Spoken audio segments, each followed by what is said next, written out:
10여 년 전의 일이었습니다. 한국에서 제가 섬기던 교회는 매년 같은 나라 그리고 같은 도시에 단기 선교를 갔습니다. 그 해에도 어느 때와 다름없이 선교 원하는 분들의 지원을 받았습니다. 학생들과 청년들과 장년들로 선교팀이 구성이 되었습니다. 그리고 그 나라에 가서 선교할 것들을 잘 열심히 기도하며 준비했습니다. 출국을 얼마 남겨놓지 않고 선교지로부터 전화 한 통을 받았습니다. 그 전화의 내용은 이렇습니다. 선교사님께서 갑자기 하나님의 부름을 받으셨습니다. 그 전화를 받았습니다. 이미 비행기표도 다 준비해 놓았고 가서 해야 될 선교의 일정들도 준비하고 있었습니다. 불과 며칠 전까지 선교사님과 통화하면서 우리가 그곳에 가서 이런 일들을 하겠습니다. 의논하고 이야기를 나눴습니다. 그런데 얼마 되지 않아 하나님께서 선교사님을 부르셨다라는 통화를 하게 되었습니다. 같이 선교팀들이 모였습니다. 우리가 어떻게 해야 될까요? 이미 우리가 준비하고 기도했으니 우리가 함께 가도록 하면 좋겠습니다. 그렇게 결론을 내었습니다. 그래서 그 일정이 선교의 일정과 선교사님의 장례 일정과 함께 준비가 되었습니다. 그곳에 가서 선교사님의 장례식을 함께 예배하며 그리고 함께 선교 사역을 하며 많은 것들을 깨닫고 고민하며 돌아오는 시간이 되었습니다.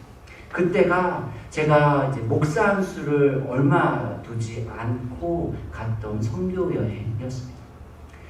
하나님 앞에 온전히 드려지는 삶이 무엇인지를 다시금 보게 하셔서 너무나도 감사했습니다. 목회자로 하나님 앞에 드려진다는 것이 철저한 자기 부인과 자기 희생이겠구나 라는 것을 다시금 다짐하며 고백하게 되었습니다. 말씀을 듣는 성도님들의 삶에 가장 인생의 황금기, 인생의 절정은 어느 순간이었습니까? 젊은 사람들은 내가 열심히 잘 준비해서 미래의 어느 시점에 내 인생의 황금기가 올 거야 라고 생각할 수 있습니다. 연세가 지극히 드신 성도님들께서는 과거의 어느 한 시점을 생각하며 그때 내가 능력이 있고 내가 무언가를 했을 그 시점이 내 인생의 황금기, 내 인생의 절정이었어. 그렇게 고백할 수도 있습니다. 젊은 사람들은 어쩌면 지금 능력 있는 이때에 내 능력이 발휘되고 내 인생이 확장되는 이 시간이 내 인생의 황금기입니다. 고백할 수도 있습니다. 그런데 오늘 믿음의 절정 그리고 인생의 가장 아름다운 모습을 보여준 한 사람이 있습니다. 그런데 그 사람은 무엇인가를 할 수 있는 힘과 능력이 있는 사람이 아닙니다. 자신의 죽음을 앞두고 있는 나이 많은 야곱, 그 사람이 그 어떤 순간보다 그 삶의 마지막 순간 믿음의 절정, 인생의 황금기를 우리에게 보여주고 있습니다. 오늘 본문은 야곱이 요셉의 두 아들 므낫세와 에브라임을 축복하는 내용이 기록되어 있습니다. 요셉이 자신의 두 아들을 야곱 앞으로 데리고 왔습니다. 자신의 요셉의 첫째 아들 므낫세를 자신의 왼편에 앉히고 둘째 아들을 에브라임을 오른쪽에 앉혔습니다. 그 이유는 너무나도 분명하고 간단합니다. 자신의 아버지 야곱이 오른손으로 첫째 아들 므낫세를 축복하고 그리고 왼손으로 차자인 에브라임을 축복할 하기를 원했습니다.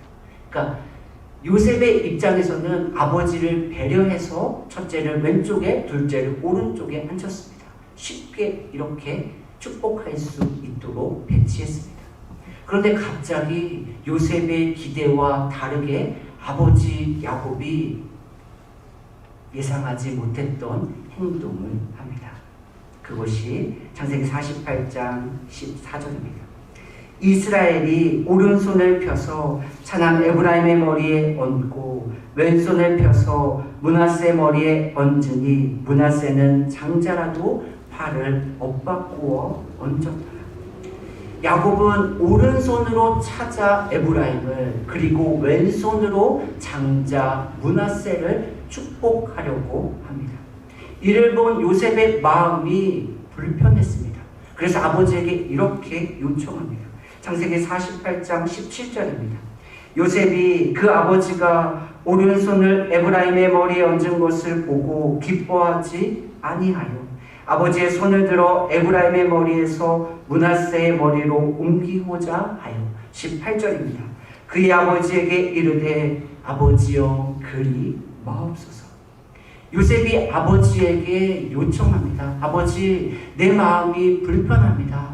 아버지, 그러니 다시 오른손으로 장자를 그리고 왼손으로 차자를 축복해 주시기를 원합니다.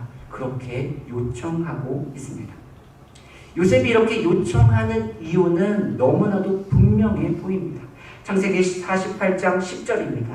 이스라엘의 눈이 나이로 말미암아 어두워서 보지 못하더라.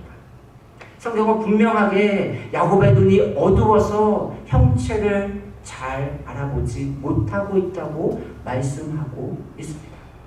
여기서의 어둡다라고 하는 의미는 야곱이 눈이 완전히 먼 것을 의미하고 있지 않습니다. half blind, 그래서 형체를 흐릿하게 보는 것을 의미하고 있습니다. 그러니 겉으로 볼 때에 야곱이 첫째와 둘째를 잘 구분하지 못해서 팔을 엇바꾸어 축복하는 것처럼 보입니다. 그런데 그 이면에 모습이 있습니다. 요셉은 지금 첫째와 둘째의 축복의 순서가 바뀐 것을 보고 있습니다. 그리고 아버지에게 그렇게 하지 않기를 요청하고 있습니다. 여기에 숨겨진 의미가 있습니다. 아버지 아시잖아요. 첫째와 둘째의 축복이 바뀌었을 때에 어떠한 일이 일어나는지 아버지가 몸소 경험하셨잖아요. 무슨 이야기입니까? 야곱이 죽 한 그릇으로 장자의 축복을 샀습니다. 그리고 야곱의 삶이 어땠습니까? 창세기 27장 44절입니다. 내 형의 노가 풀리기까지 몇 날 동안 그와 함께 거주하여. 리브가가 자신의 아들 야곱에게 삼촌 라반의 집에 가서 잠시 동안 피해 있으면 곧 우리가 다시 만날 수 있을 거라 그렇게 이야기해 주었습니다. 창세기 31장 41절입니다. 내가 외삼촌의 집에 있는 이 20년 동안 외삼촌의 두 딸을 위하여 14년, 외삼촌의 양떼를 위하여 6년을 외삼촌에게 봉사하였거니와 외삼촌께서 내 품삯을 10번이나 바꾸셨으며 잠깐이면 다시 부모와 형제를 볼 수 있을 것이라 기대했습니다. 그러나 그 시간이 몇 년입니까? 20년입니다. 삼촌 라반의 집에 가면 내가 보살핌과 사랑 가운데 거할 수 있을 거라 생각했습니다. 그런데 삼촌 라반은 10번이나 자신의 조카 야곱의 품삯을 받고 왔습니다. 그의 삶은 고독과 외로움 가운데 20년이라는 시간을 보냈습니다. 요셉의 삶은 어땠습니까? 아버지로부터 다른 형제보다 특별한 사랑을 받았습니다. 창세기 37장 3절입니다. 요셉은 노년에 얻은 아들이므로 이스라엘이 여러 아들들보다 그를 더 사랑함으로 그를 위하여 채색옷을 지었더니 채색옷이 의미하고 있는 것이 무엇입니까? 상속권을 얻은 자가 입는 옷이 바로 채색옷입니다. 그러니 첫째가 받아야 되는 축복을 막내인 요셉이 받았습니다. 그러니 요셉이 아버지에게 요청하고 있습니다. 아버지, 만약 첫째와 둘째의 축복이 바뀌면 아버지가 경험했던 그 고통과 외로움, 그리고 내가 경험했던 그 아픔들을 나의 아들들, 그리고 아버지의 손자들도 경험할 수 있습니다. 그러니 요셉의 요청은 과거를 보고 현재를 바라보며 현명하고 지혜롭게 아버지에게 요청한 내용입니다. 그런데 여기서 너무나도 멋진 대답이 야곱의 입에서 고백됩니다. 창세기 48장 19절입니다. 그의 아버지가 허락하지 아니하며 이르되 나도 안다 아들아 나도 안다. 그도 한 족속이 되며 그도 크게 되려니와 그의 아우가 그보다 큰 자가 되고 그의 자손이 여러 민족을 이루리라. 야곱이 요셉에게 어떻게 대답합니까? 요셉아, 고마워. 내가 앞이 잘 흐릿하게 보여서 축복의 순서를 바꿨구나. 아, 내가 이렇게 축복했을 때에 내가 경험했던 외로움과 고독을 내 손자들도 경험할 수 있음을 알려줘서 고마워. 그렇게 이야기하고 있습니까? 아니죠. 요셉에게 나도 안다 아들아 나도 안다. 지금 내가 이렇게 엇받고 축복했을 때에 어떠한 고통과 어떠한 아픔이 일어날지 나도 알고 있다. 그렇게 요셉에게 고백하고 있습니다. 무슨 의미입니까? 내 손자가 고통당해도 외로움 가운데 있어도 괜찮아. 그런 의미입니까? 아닙니다. 자신의 손자들을 온전히 하나님께 맡기겠다라는 야곱의 놀라운 신앙의 고백입니다. 내가 형을 피하여 삼촌 라반의 집에 갔을 때에 나와 함께 하신 그 신실하신 하나님, 비록 내가 엉덩이뼈가 위골되어 평생을 절뚝거리며 살아갈 수밖에 없지만 내 삶을 끝까지 붙들으셨던 그 하나님, 내가 사랑하는 내 아들 요셉을 다시는 볼 수 없을 거라 생각했지만 그 요셉을 다시 만나게 하신 그 신실하신 하나님, 그 하나님께 내 손자들을 온전히 맡긴단다. 그 의미가 담겨져 있습니다. 요셉은 어떤 의미입니까? 요셉아, 너가 비록 생명은 부지했지만 너가 죄수와 노예의 신분으로 13년이라는 시간을 살았지. 그렇지만 여기까지 너의 삶을 인도하신 분이 누구니? 바로 하나님 아니니? 그러니 너의 자녀들을 하나님께 맡기렴. 그런 야곱의 신앙의 고백이 담겨져 있습니다. 행복한 사람 요셉이 남아 있습니다. 한번 생각해 보시고 상상해 보세요. 요셉이 얼마나 기뻤을까요? 자기가 과거를 보고 현재를 보며 지혜롭게 아버지에게 말을 건넸습니다.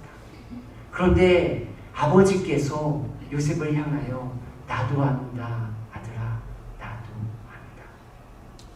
20대, 30대, 50대의 사람들이 자신의 경험과 자신의 지혜를 향하여 한마디 툭 던집니다. 그때 60대, 70대 그 이상의 분들이 나도 알아. 그렇지만 하나님께서 베푸신 그 놀라운 은혜가 남겨져 있단다. 그 이야기를 들려주어야 할 책임이 바로 샬롬의 분들에게 있습니다. 무엇을 행하고 무엇을 하는 것 이전에 젊은 세대에게 하나님이 행하신 놀라운 일들을 소망하도록, 하나님이 행하실 놀라운 일들을 기대하도록 그 믿음의 이야기들을 들려주어야 할 책임이 여러분들에게 있습니다. 그것은 무엇을 하는 것보다 더 중요하고 무거운 책임입니다. 젊은 세대는 그 이야기를 듣고 싶어 합니다. 제가 40대의 열정으로 달려갈 때에 그건 너머에 있는 하나님의 이야기를 꿈꿀 수 있도록 이야기해 주셔야만 합니다. 저는 꿈꾸는 것을 너무나도 좋아합니다. 이것은 잠잘 때 꾸는 꿈이 아니라 하나님께서 행하실 일들을 기대하는 것을 너무나도 좋아합니다. 그런데 그런 이야기들을 함께 나눌 때마다 듣는 이야기들이 있습니다. 목사님, 그 기대와 그 소망은 너무나도 좋습니다. 그런데 그거 너무 이상적이지 않나요? 현실과는 조금 거리가 있는 것 같아요. 그런 이야기를 들을 때가 많습니다. 그래서 그 이야기를 들을 때마다 조금 현실적으로 생각해야 되겠다. 너무 이상적으로 생각하는 건 좋지 않을 수도 있겠구나 생각하고 있었습니다. 그리고 어느 집사님에게 제가 가지고 있는 이런 고민들을 나누었습니다. 그때 그 집사님께서 저에게 이렇게 이야기해 주셨습니다. 목사님, 맞습니다. 목사님께서 생각하는 그 모습들은 너무나도 이상적이고 현실과는 거리가 있습니다. 그런데 목사님께서 그것을 꿈꾸고 기대하며 나아가면 현실과는 거리가 있지만 그 이상의 모습이 조금씩 가까워지지 않을까요? 그러니 그 꿈을 놓지 않고 계속 기도하시면 좋겠습니다. 그 이야기를 듣고 마음의 위로가 되었습니다. 그리고 꿈을 꾸며 나아갈 때에 하나님께서 비록 현실과 멀지만 조금씩 그러한 모습으로 빚어가겠구나. 그렇게 소망을 다시금 품게 되었습니다. 오늘 야곱이 축복하는 그 모습과 요셉이 아버지에게 던진 그 이야기를 통하여 우리 교회가 함께 나누어야 할 이야기는 하나님이 행하실 놀라운 일들입니다. 비록 과거의 경험에 비추어 보았을 때에 염려가 있고 걱정이 있고 불안이 있을 수 있습니다. 그러나 지금까지 인도하신 그 하나님께서 앞으로도 우리의 삶을, 우리의 교회를 인도해 주실 것을 믿고 소망할 수 있는 저와 여러분들이 되시기를 원합니다. 이야기를 듣고 요셉이 형들에게 고백합니다. 창세기 50장 20절입니다. 당신들은 나를 해하려 하였으나 하나님은 그것을 선으로 바꾸사 오늘과 같이 많은 백성의 생명을 구원하게 하시려 하셨나니. 21절입니다. 당신들은 두려워하지 마소서. 내가 당신들과 당신들의 자녀를 기르리이다 하고 그들을 간곡한 말로 위로하였더라. 형들이 아버지 야곱이 죽고 요셉에게 찾아왔습니다. 그리고 이렇게 애원합니다. 우리의 죄를 용서해 주세요. 그리고 우리를 당신의 종으로 삼아 주세요. 이미 요셉은 형들에게 향하여 창세기 45장에서 똑같은 고백을 했습니다. 하나님께서 선으로 바꾸시기 위하여 나를 그렇게 하셨으니 염려하지 않아도 됩니다. 그렇게 형들을 위로했습니다. 그런데 똑같은 위로를 창세기 50장에서 하고 있습니다. 어쩌면 야곱이 죽은 후에 형들의 마음 가운데에 불안함이 있었을 수도 있습니다. 이제 아버지 야곱이 죽었으니 우리를 해코지하면 어떡할까? 그가 용서했다고 했지만 다시금 자신이 가지고 있는 그 권력의 칼날이 우리를 향하면 어떡할까? 라고 하는 염려가 있었습니다. 그때 요셉이 아버지의 이야기를 듣고 자신의 삶이 비로소 풀리기 시작했습니다. 오히려 위로를 받아야 하는 사람은 요셉 아닙니까? 그런데 오히려 요셉이 형들을 간곡한 말로 위로하고 있습니다. 괜찮습니다. 내 삶이 비록 억울함이 가득하지만, 내 삶에 고통이 가득했지만 하나님께서 모든 것을 인도하셨습니다. 그것을 야곱의 고백을 통하여 요셉은 깨닫게 되었습니다. 오늘 풀리지 않는 삶의 여정을 붙들고 계십니까? 나도 안다, 아들아, 나도 안다. 그 하나님의 음성이 이 시간 여러분들의 삶을 풀 수 있는 열쇠가 되기를 원합니다. 한 집사님과 통화를 하게 되었습니다. 그 집사님과 통화를 하며 너무나도 큰 은혜를 받았습니다. 그 집사님이 저에게 목사님, 교회가 부흥되기 위하여 이렇게 해야 됩니다 라고 이야기를 해주셨습니다. 어떤 이야기를 나누었을까요? 교회가 부흥되기 위하여 교회를 이렇게 조직하고, 교회가 부흥되기 위하여 이러한 모습으로 전도하고, 교회가 부흥되기 위하여 많은 것들을 행해야 됩니다. 그런 이야기였을까요? 물론 그런 모습도 필요합니다. 우리가 전도하기 위하여, 교회에 더 많은 사람들을 구원으로 인도하기 위하여 전략을 짜고 지혜를 모으는 모습은 필요합니다. 그런데 많은 시간을 그 집사님은 목사님, 처음의 마음을 지키셔야 합니다. 목사님, 하나님의 말씀을 전하는 일에 최선을 다해야 합니다. 어떻게 보면 우리가 너무나도 잘 아는 내용일 수 있습니다. 그런데 그 내용의 모든 결론은 본질로 돌아가라 였습니다. 작년에 우리 교회가 20명 남짓한 분들이 계셨습니다. 사람의 숫자로 교회를 평가하는 건 굉장히 조심해야 합니다. 그러나 지금 우리 교회는 2배 이상의 분들이 함께 모여 예배하고 있습니다. 우리가 함께 예배합시다 라고 권면했을 때에 아무리 권면한다고 그분들의 마음이 움직여 교회로 나올 수 있겠습니까? 그런데 하나님께서는 사람들을 교회로 인도하셨고 2배 이상의 사람들이 함께 모이도록 은혜를 허락해 주셨습니다. 우리가 붙들어야 하는 우선순위는 하나님의 은혜입니다.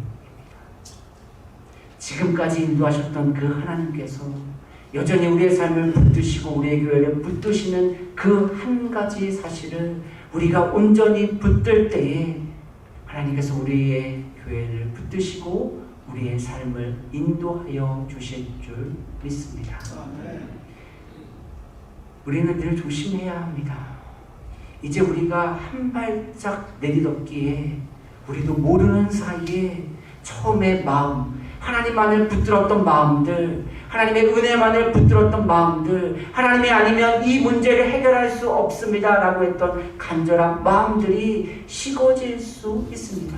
그것을 놓치고 잃어버릴 수 있습니다. 이제는 어떻게 하면 우리가 나아갈까라는 것에 우리의 마음이 빼앗길 수 있습니다. 다시금 말씀드리지만 그런 모습이 필요 없다라는 것이 아닙니다. 그러나 먼저 붙들어야 하는 것은 하나님의 은혜입니다.